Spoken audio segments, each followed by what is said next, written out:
Guys কেমন আছো সবাই? আশা করি সবাই খুব ভালো আছো। র্যান্ডম ভিডিও চ্যানেলের মুভির এক্সপ্লেনেশন যে আজকের পর্বে আমরা একটা underrated south Korean horror cinema সম্পর্কে জানতে চলেছি, যে সিনেমাটির নাম হচ্ছে মেটামরফোসিস, যেটা নাম হচ্ছে বিবর্তন বা রূপান্তর, এই ধরনের কোনো একটা কিছু। তো সিনেমাটার নামটা অনেক কঠিন, এই জন্যই হয়তো অতখানি পপুলার হয়নি বা সারা দুনিয়াতে সাড়া পায়নি। তবে অ্যাকচুয়ালি সত্যি বলতে আমি পর্যন্ত যতগুলো হরর সিনেমা দেখেছি তার মধ্যে এই সিনেমাটিকে আমার কাছে এক্সট্রিম লেভেলে লেগেছে। কারণ নর্মালি অন্যান্য হরর সিনেমাতে তোমার ওই শয়তান এত ডাইরেক্টলি আক্রমণ করে না, এখানে শয়তানকে আমরা একবারে ডাইরেক্ট আক্রমণ করতে দেখবো, এবং এখানে যে ভিলেনটা রয়েছে বা শয়তানটা রয়েছে সেটা খুবই শক্তিশালী, এবং আশা করছি তোমার এই সিনেমাটি পছন্দ হবে। যদি এটার IMDb রেট মাত্র 10-এ 5.9, তবে ট্রাস্ট মি, তুমি এই সিনেমা দেখে যদি মজা না পাইছো ভাই, তাহলে চ্যানেল আনসাবস্ক্রাইব করে দিও। তো বাড়তি কোনো কথা না বলে চলো আমরা স্টার্ট করি। তবে তার আগে যদি ব্রেক থাকে সেটা তুমি স্কিপ করে মূল ভিডিওতে যাবে, এবং স্কিপ করবে হচ্ছে ডিসক্রিপশনে যাবে, ডুরেশনে ক্লিক করে তারপর তুমি স্কিপ করে চলে যাবে। হ্যালো গাইস, তোমরা কি বোরিং ফিল করছো? কিছু ফান দরকার? সো আমরা আজকে এমন একটা অ্যাপ সম্পর্কে জানতে চলেছি যেটা মোস্ট ট্রাস্টেড বুক মেকার, এবং এখানে অনেক ফান রয়েছে, এর সাথে অনেক প্রাইজ জেতারও সুযোগ রয়েছে, এবং এখানে তুমি যে কোনো ম্যাচের লাইভ রেজাল্ট দেখতে পারবে এবং ম্যাচ লাইভ দেখতে পারবে, এবং এর সাথে তুমি স্কোরও প্রেডিক্ট করতে পারবে। ফর এক্সাম্পল, কোন টিম জিতবে, কত রান করবে, কি স্কোর করবে। আর এখানে চান্স রয়েছে BMW কার জেতার, আইফোন, ল্যাপটপ, এছাড়া অনেক প্রাইজ রয়েছে। আর হ্যাঁ, PSG এবং সেরিয়ার কিন্তু স্পন্সর করেছে এই কোম্পানি, তো এখানে কোনো সন্দেহের কিছু নেই। আর তাছাড়া এখানে নতুন কিছু গেম এসেছে, যেমন ক্র্যাশ এবং নিউ চিকেন রোড গেম, যেখানে ইজিলি গেম খেলে জেতা পসিবল। আর এখানে রেজিস্ট্রেশনের জন্য আমাদের যে প্রোমো কোডটা রয়েছে, যেটা স্ক্রিনে দেখানো হয়েছে, এটা ইউজ করলে 12,000 টাকা পর্যন্ত তুমি ফি পেতে পারো। এর সাথে ফ্রি স্পিনে পাবে তুমি তোমার ফার্স্ট ডিপোজিটে, এবং তুমি ইজিলি এখান থেকে উইথড্র করতে পারবে পেটিএম, ব্যাংক, বিকাশ, ক্যাশ, রকেট এবং আদার ইজি মেথডে। তো আর দেরি না করে আমাদের যে পিন কমেন্ট রয়েছে সেখান থেকে তুমি যেতে পারো রেজিস্ট্রেশন করতে, এবং যে প্রোমো কোডটা দেওয়া রয়েছে সেটা ইউজ করে বোনাস জিততে পারো। তো সিনেমা যখন শুরু হয় তখন আমরা দেখতে পাই একটা শহরের অ্যাপার্টমেন্টে রাত 12টার সময় ভূত তাড়ানোর রিচুয়াল চলছে, অবশ্যই ক্রিশ্চিয়ান উপায়ে। তো এখানে জুংসু নামে আমরা একজন ফাদারকে দেখতে পাই যে এই তন্ত্রবিদ্যা পারফর্ম করছিল, এবং এখানে 16 বছরের নিনাকে একটা শয়তান ভর করেছে বা পিশাচ ভর করেছে। তো জুংসু এখানে বাইবেলের অংশ পড়ে নিনাকে সেই পিশাচের হাত থেকে মুক্তি পেতে সাহায্য করছে, কিন্তু আমরা দেখতে পাই পিশাচ নিনানের অবস্থা খারাপ করে ফেলেছে, এবং রিচুয়াল করার সময় যে তোমার হোলি ওয়াটার দেওয়া হয় সেটার জন্য শরীরে ঘাও চলে এসেছে, এরকম একটা ব্যাপার। আর নিনার মা রুমের বাইরে রয়েছে, কারণ হচ্ছে ওই পিশাচটা রেগুলারলি নিনাকে ইউজ করে ওর মাকে ইমোশনাল করার চেষ্টা করছে। তো যাই হোক, এখানে জুংসু নিনার উপর লাগাতার হোলি ওয়াটার ছিটায় এবং ক্রস দেখিয়ে পিশাচকে বাইরে বের হতে বলে, কিন্তু এখানে নিনা বারবার একটা কথাই বলছে, মা প্লিজ আমাকে বাঁচাও, ও আমাকে অত্যাচার করছে। কিন্তু মাঝে মাঝে যখন নিনার আবার জ্ঞান ফিরে আসে তখন নিনা বলে যে মৃত্যুই আমার একমাত্র উপায় এই শয়তানের হাত থেকে বাঁচার, প্লিজ আমাকে মেরে ফেলো। কিন্তু তখনই ওই পিশাচ করিকর শরীরের কন্ট্রোল আবার নিয়ে নেয় এবং হাসতে থাকে ওই পিশাচ। তো এখানে জুগোৎসু নিনার মাথায় এরপর হোলি ওয়াটার লাগায় এবং পিশাচকে আদেশ দেয় সে যেন তার শরীর থেকে ছেড়ে দেয়। তো নিনার মুখ থেকে তখন কালো দোয়া বের হতে থাকে, পিশাচটা ফাইনালি প্রায় চলে যাবে। কিন্তু নিনা তখন কাঁদতে শুরু করে, যা শুনে নিনার মা সহ্য করতে পারে না, সে ফাইনালি ভেতরে চলে আসে দরজা ভেঙে, এবং এই জুকসুর যে তোমার তন্ত্র এটার বাধা পড়ে। তো এর ফলে যেটা হয়, নিনার ভেতরে যে পিশাচটা সে আবারও করে কি নিনার কবজা নিয়ে নেয়, এবং সে তার হাত পার বাঁধন ছিঁড়ে ফেলে জানালায় গিয়ে বসে, এবং দেখতে দেখতে সে নিজেকে নিচে ফেলে দেয়। তো তখন জুকসো করে কি নিনার হাত ধরে ফেলে, বাট তখন নিনার ভেতরে থাকা পিশাচ বলে, আমি কোনো সাধারণ ভূত বা পিশাচ নই, আমি হচ্ছে সেই শয়তান যার সৃষ্টি হয়েছে যখনই পৃথিবী সৃষ্টি হয়েছে, এবং আমার এক্সিস্টেন্স তখন থেকে আছে যখন থেকে গডের এক্সিস্টেন্স রয়েছে। গড যেমন সব জায়গায় রয়েছে, আমরা শয়তানরাও সব জায়গায় আছি, আর তোর এই শক্তি তোদেরকে কখনোই আমাদের কাছ থেকে মুক্তি করতে পারবে না। আজকে আমি চলে যাচ্ছি, কিন্তু আমি আবার এই দুনিয়াতে ফেরত আসবো, এবং তোর পুরো পরিবারকে আমি টুকরো টুকরো করে ফেলবো তোর সামনে, সাথে তোকেও নিয়ে যাবো, এবং তোদের সবাইকে আমি নরকে পাঠাবো। তো এইটুকু বলেই নিনা করিকে ওই জুকসুর হাতে কামড় দেয়, আর এর ফলে জুকসু করিকে নিনার হাত ছেড়ে দেয়, আর এতে নিনা নিচে পড়ে যায় এবং ফেন্সের একটা ধারালো জায়গায় মাথা পড়ে মারা যায়। আর জুকসু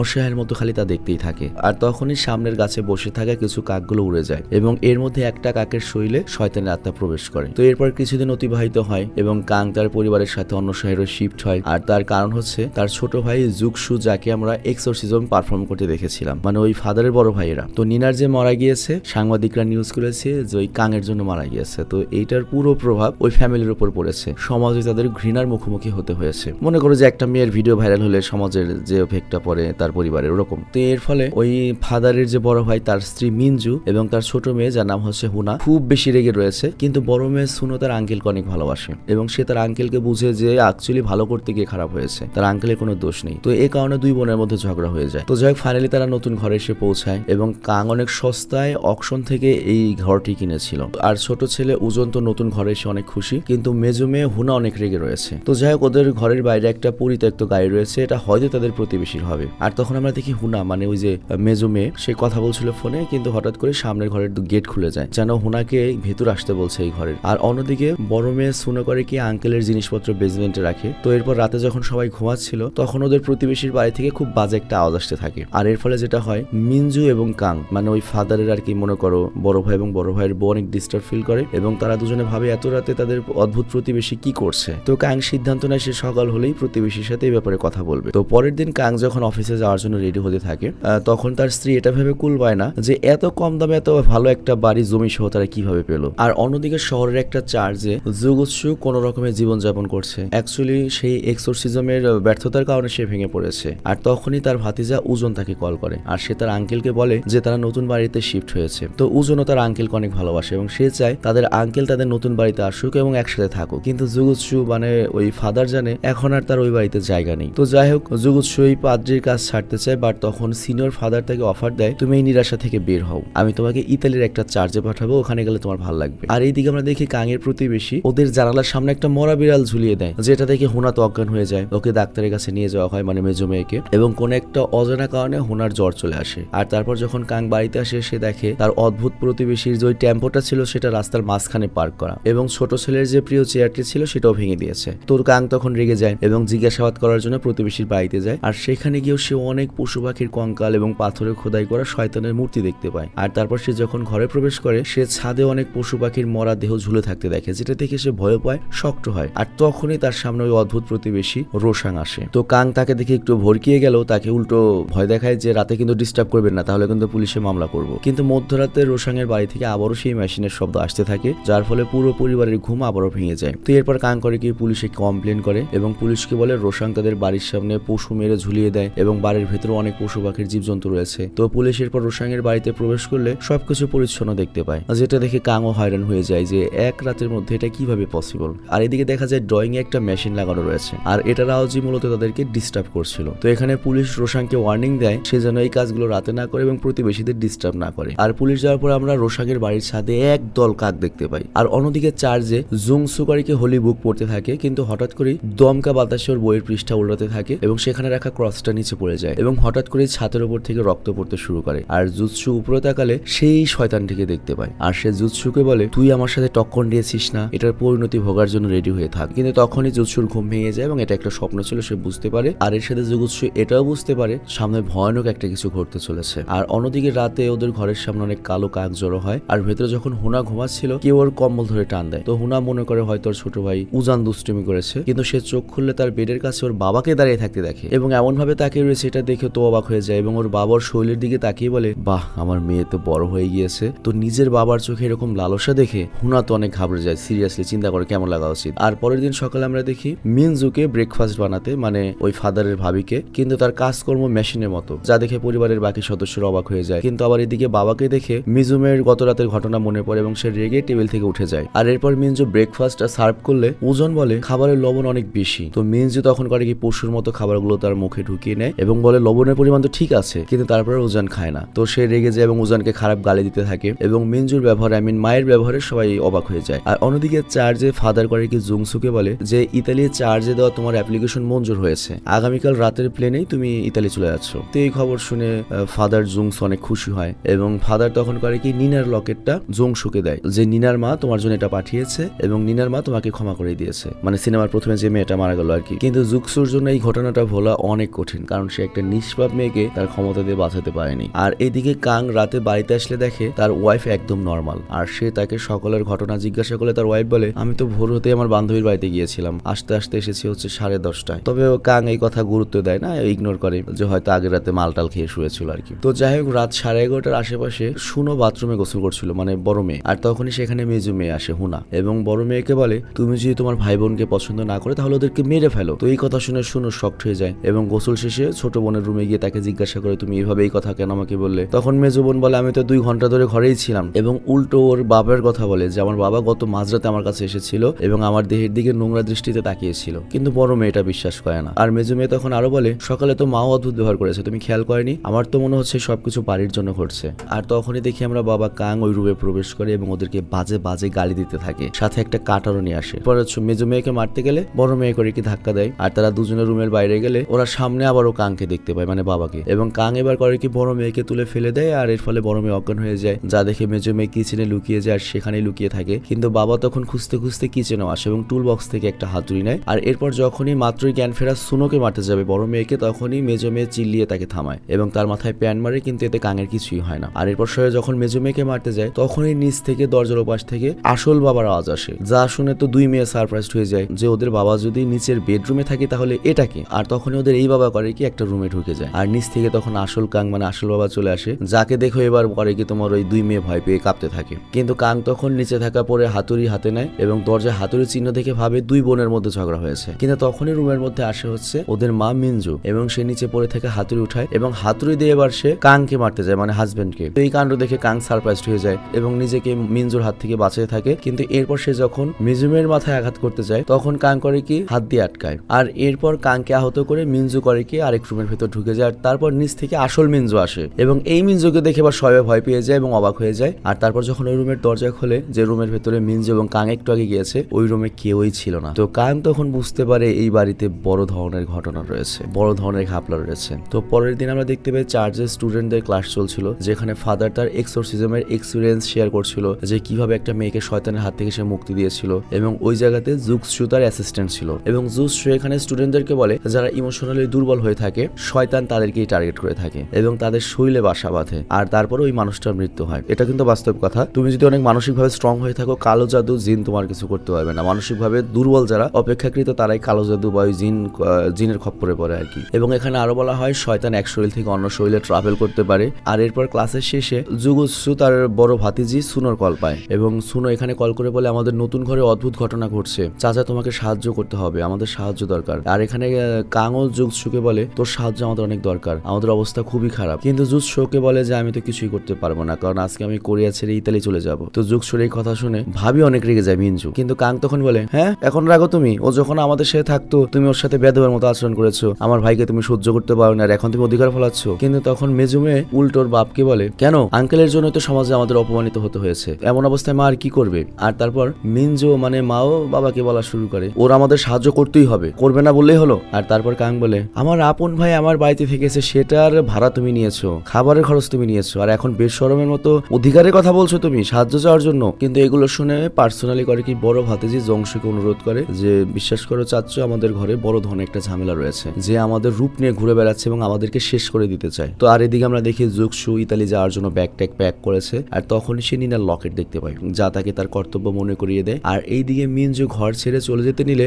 কাং তাকে আটকানোর চেষ্টা করে না, মানে চলে যাক। কিন্তু তখন এখানে জুগসু চলে আসে আর জুগসুকে দেখেই ছোট ছেলে ওজন করেকে জড়িয়ে ধরে। আর কাং তখন জুগসু মানে ছোট ভাইকে সব খুলে বলে এবং বলে আমার প্রতিবেশী রোশাংকে আমার সন্দেহ হয় এবং সেই মনে হয় এইসব জাদুটোনা করেছে। তো জুগসু তখন বলে তাহলে তোমরা এক রুমে থাকো, আমি দেখে আসছি। তো যাই হোক জুগসু আসায় সবার টেনশন কমে গিয়েছে। আর তারপর জুগসু গাড়িকে রোশাংয়ের বাড়িতে যাওয়ার সিদ্ধান্ত নেয়। কিন্তু যখনই সে ওই ঘরের দিকে এগিয়ে যায় তখনই হঠাৎ করে দমকা বাতাস বইতে থাকে, মানে কেউ ওকে আটকানোর চেষ্টা করছে। আর মেন গেট দিয়ে প্রবেশ করতেই জুগসু একটা নেগেটিভিটি ফিল করতে থাকে, মানে নেগেটিভ পর। আর ঘরের ভেতর ঢুকতেই বুঝতে পারে যে এই ঘর অনেকদিন যাবত পরিত্যক্ত এবং উল্টো করে ঝুলিয়ে রাখা সকল ক্রস দেখতে পায়। এবং ভেতরে গেলে সে মাটিতে রোশাংয়ের পচা লাশ দেখতে পায় এবং ওর শরীর পোকামাকড় এবং ইঁদুর খাচ্ছে, মানে সে মারা গিয়েছে অনেক আগে। এবং এখানে রোশাং বলে যে ছিল, রোশাং বলে কোনো শয়তানি ছিল আর কি। এবং ঘরকে মানে আমরা যে পরিপাটি দেখেছিলাম এটা আসলে একটা ভ্রম ছিল, ওই শয়তান সবাইকে ভ্রম দেখিয়েছে। এবং ওখানে থাকা একটা ফটো ফ্রেম দেখে জংশু বুঝতে পারে যে এই রোশাংই হচ্ছে নিনার বাবা, মানে সিরিজের প্রথমে যে মেয়েটি মারা গেছে তার বাপ। তখনই জংশুর শয়তানের বলা কথা মনে পড়ে যায় যে আমি তোদের সবাইকে নরকে পাঠাবো,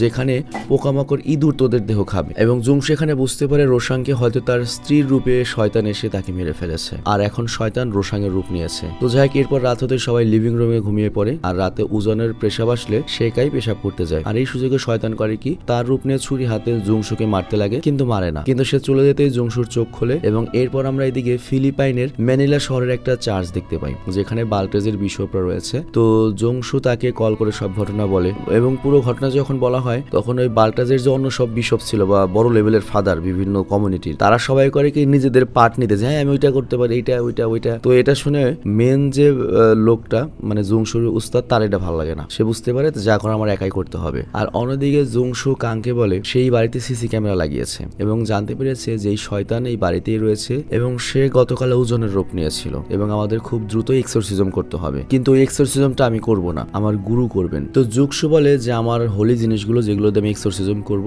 ওগুলো লাগবে, যেগুলো বড় ভাতিজি বেসমেন্টে রেখেছে। তো জুকসু তখন বড় ভাতিজিকে সেগুলো আনতে বলে, কিন্তু বড় ভাতিজি কেমন যেন অন্যমনস্ক হয়ে থাকে। তো এই জন্য মেজো ভাতিজি করে কি জিনিসপত্রগুলো আনতে যায়। আর এরপর ঘর থেকে বের হয়ে জুগুৎসু তার বড় ভাইকে বলে, আসলে বড় ভাতিজির শরীরেই শয়তান কবজা করেছে। সকালে আমি তোমাদের সবার খাবার পানিতে হোলি ওয়াটার মিশিয়ে দিয়েছিলাম, সবাই খেয়েছে কিন্তু শুনো খায়নি, মানে শুনোর ভেতরে ওই শয়তানটা রয়েছে। তবে আমরা এখনই কিছু করব না, আমরা আমার গুরুর জন্য অপেক্ষা করব। আর জুগুৎসু তখন কাঙ্কি বলে, আমি গুরুকে রিসিভ করতে এয়ারপোর্টে যাচ্ছি, ততক্ষণ তুমি তোমার মেয়ের উপর নজর রেখো, ওকে বাইরে বেরোতে দিও না। তো এরপর জুগুৎসু করে কি গুরুকে রিসিভ করার জন্য এয়ারপোর্টে আসে। আর গুরু তখন তার দুজন অ্যাসিস্ট্যান্টকে সাথে নিয়ে এসেছিল এই এক্সোরসিজমের জন্য। তো গুরু তখন জুগুৎসুকে জিজ্ঞাসা করে, তোমার এয়ারপোর্টে আসার দরকার কি ছিল? আমি নিজেই তো তোমার ভাইয়ের বাড়ি যেতাম, তোমার ওখানে থাকার দরকার বেশি ছিল। বা জুগুৎসু বলে, আপনি তো আমাকে কল করে এয়ারপোর্টে ডেকেছিলেন। গুরু তখন বলে, কি বলো, আমি তোমাকে কল করিনি। তো দুজনেই সারপ্রাইজ হয়ে যায় এবং তারা বুঝতে পারে এটা শয়তানের কাজ। তো এখন জুগুৎসু জোরে গাড়ি চালাতে থাকে আর কাংকে কল করতে থাকে, কিন্তু কাংয়ের ফোনে কল ঢোকে না। সে আরো টেনশনে পড়ে যায়। আর অন্যদিকে হুনা করে কি হোলি জিনিসপত্র নিতে ঘরের বেসমেন্টে যায়, কিন্তু হঠাৎ করে ওকে কেউ ডাকতে থাকে এবং মেজুমের চেহারায় স্পষ্ট ভয় দেখা যায়। এবং এরপর শয়তান করে কি ওকে টেনে নিয়ে ফায়ার প্লেসে নিয়ে যায়, মনে করো ফায়ার প্লেসে পুড়িয়ে মেরে ফেলে। আর অন্যদিকে কাকের দল জংশুর গাড়ির উপর হামলা করে। আর এই কারণে গাড়ির ব্রেক ফেল হয়, গাড়ির নিয়ন্ত্রণ হারিয়ে রেলিং ভেঙে বড় ধরনের একটা অ্যাক্সিডেন্ট হয় এবং চারজনই বড় ধরনের মনে করো আহত হয়ে যায়। তো জুগুৎসু কোনো উপায়ে গাড়ি থেকে তো বের হতে সক্ষম হয়। আর এইদিকে কাং বাড়িতে বসে টেনশন করছিল, আর তখনই এখানে ওর বড় মেয়ে শুনো চলে আসে। আর সে বাইরে যাওয়ার জিদ করে, কিন্তু কাং করে কি ওকে আটকে দেয় এবং ওর মাথা দেয়ালের সাথে বাড়ি দিয়ে অজ্ঞান করে ফেলে। আর তারপর রুমে নিয়ে বেডের সাথে হাত পা বেঁধে দেয়। আর তখনই ওর বউ আসে, মানে মিনজু, এবং মিনজু রেগে যায়, তুমি আমার মেয়ের সাথে এটা কি করছো? বাট কাং বলে, এটা আমাদের মেয়ে নয়, এটার ভেতরে শয়তান রয়েছে। তো মিনজু তখন কাঁদতে কাঁদতে হাজবেন্ডের কথা মেনে নেয় এবং সবাই জুগুৎসুর জন্য অপেক্ষা করতে থাকে। কিন্তু রাত 12টা বেজে গিয়েছে, এখনো জুগুৎসুর খেজ নেই। কিন্তু তখনই হঠাৎ করে ঘায়াল অবস্থায় জুগুৎসু আসে এবং কাংকে বলে, আমরা এখন সুনোর এক্সোরসিজম করতে পারবো না, কারণ গুরু অ্যাক্সিডেন্টে মারা গিয়েছেন। কিন্তু কাং তাকে এক্সোরসিজম করতে বলে, কিন্তু জুগুৎসু বলে, এই এক্সোরসিজম অনেক কষ্টদায়ক, একটা জালিমের মতো কাজ হয়, আমি নিজে আমার ভাতিজির উপর এই জুলুম করতে পারবো না। মানে ডক্টর যেমন নিজের সন্তানকে অপারেশন করতে পারেন, ওরকম একটা কিছু। কিন্তু কাং বলে, তুই বুঝতে পারছিস না, ওর জন্য আমি পুরো পরিবারকে বিপদে ফেলতে চাই না। এবং জুগসুকে ইমোশনাল ফোর্স করে। তো জুগসু এরপর এক্সোরসিজম শুরু করে, কিন্তু তার আগে কাংকে সে বলে, সুনোর ভেতরে থাকা শয়তান কিন্তু তোমাদের সবাইকে ইমোশনাল করবে, তোর কথা কিন্তু তোমরা শুনো না। কিন্তু সুনো এখানে বলতে থাকে, আমি শয়তান নই, প্লিজ আমাকে ছেড়ে দাও। আর জুংসু তখন হোলি ওয়াটার নিয়ে তার শরীরে ছিটিয়ে দেয় এবং বুকে ক্রস রাখে আর একটা স্টিক দিয়ে ওকে মারতে শুরু করে। কিন্তু ওই হোলি ওয়াটারে সুনোর কিছু না হলো,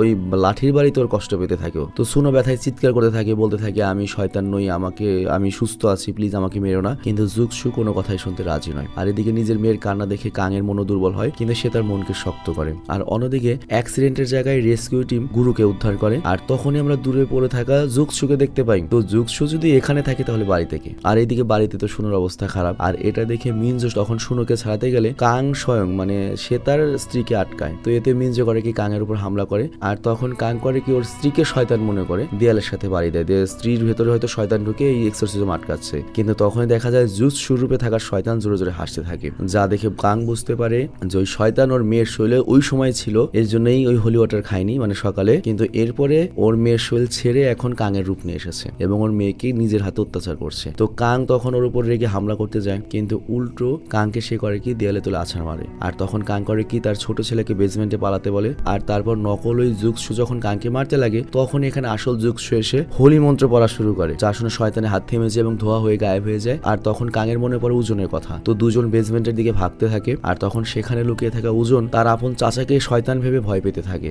আর এরপর তারা যখন জানতে পারে যে মেজুমে, মানে হুনাকে ফায়ার প্লেসে শয়তান জ্বালিয়ে মারে ফেলেছে, তারা আরো ভয় পেয়ে যায়। আর তখনই ওই স্থানে শুনো চলে আসে, মানে আহত শুনো। তো এখানে বাবা কাং মনে করে যে আমার মেয়েকে আমি কত অত্যাচার করলাম, আমি ওকে একটু মাপ যাই, ওর কাছে যাই। কিন্তু তখনই জুগসু থামায় এবং ওর ভাইকে বলে, মানে কাংকে বলে, যেও না, দাঁড়াও। আর তারপর ওই সুনোকে ধরে আয়নায় ধরে এবং আয়নায় নিজের ফেস দেখায়। মানে এইবারও কি করেছে, ওই আহত সুনো সেজে আবার শয়তান এসেছে, বুঝতে পেরেছো? তো এইবার সুনো করে কি, ভয়ে আর্তনাদ করে এবং জুগসু এক্সোরসিজম বা মন্ত্র পড়তে থাকে। আর তখন শয়তান আসল রূপে ফেরত আসে এবং 3টি ভাষায় জুগসুকে মিমিক্রি করতে থাকে, ল্যাটিন ভাষায়, স্প্যানিশ ভাষায়, আর কি ভাষায়, আরবিক ভাষায়। মানে জিনরা এইসব ভাষায় থাকে বেশি আর কি। তো যাই হোক, ওই শয়তান জুগসুকে বলে, তোদের জন্য আমি নরকের দরজা খুলেছি। এবং যখন জুগসুকে প্রায় মেরেই ফেলবে, তখন কাং করে কি ওই শয়তানের গায়ে হোলি ওয়াটার ছিটিয়ে দেয়। আর এর ফলে তার শরীর জ্বলতে শুরু করে। আর সুযোগ পেয়ে জুগসু করে কি শয়তানের মাথায় হোলি ওয়াটার দিয়ে ক্রস বানায় এবং তার চোখ বন্ধ করে হোলি মন্ত্র পড়তে থাকে। আর তখন শয়তান করে কি আবারও শুনোর আওয়াজ বের করে, মানে ওই যে ওর ভাস্তি সাজে, এবং বলে, আঙ্কেল আমার কষ্ট হচ্ছে, প্লিজ আমাকে বাঁচাও। তো এটা শুনে